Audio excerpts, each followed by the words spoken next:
Bizworld, Malaysia has successfully reached its goal of achieving 80% of 5G coverage in densely populated areas.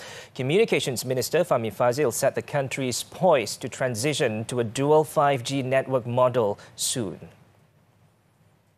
Kita telah capai sasaran yang telah ditetapkan oleh Yang Amat Berhormat Perdana Menteri sewaktu pembentangan belanjawan pada Februari 2023, iaitu mencapai 80% kopa menjelang hujung 2023. He added that the Special Task Force on 5G is scheduled to have a meeting with Digital Nasional Berhad (DNB), the Malaysian Communications and Multimedia Commission (MCMC) and telcos to discuss the way forward.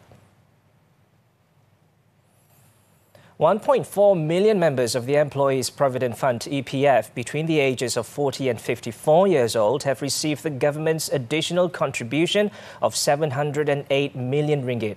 The one-off 500 ringgit incentive was allocated for individuals with EPF savings of 10,000 ringgit or less as of February 24th last year.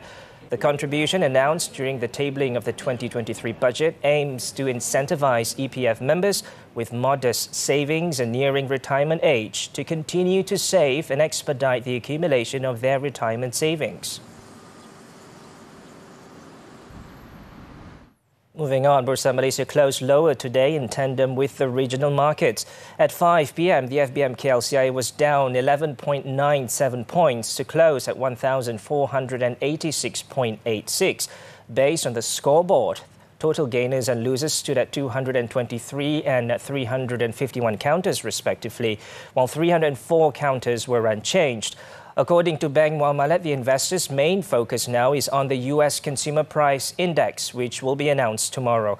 Markets are still projecting that the U.S. rate cuts would happen in March based on the interest rate futures contract. The unemployment rate in November has returned to pre-pandemic levels of 3.3% or 569,000 unemployed persons. The Department of Statistics Malaysia Chief Statistician Datuk Seri Muhammad Uzir Mahidin said the performance of the country's labour force showed an improvement, signalling the positive growth of the current economy. He added that the number of labour force continued to register an increase in November last year, rising by 0.2% to 17 million persons. The number of employed persons had also continued to rise by 0.2%, reaching a total of 16.43 million persons. And lastly, Malaysia's total palm oil stocks fell by 4.6% to 2.29 million tonnes in December.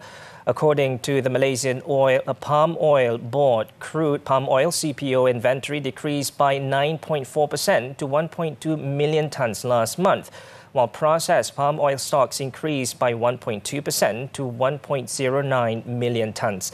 CPO production also fell 13.3% to 1.55 million tonnes. Meanwhile, CPO imports stood at more than 11,000 tonnes in December, while total palm oil imports dropped 7.8% compared to the previous month.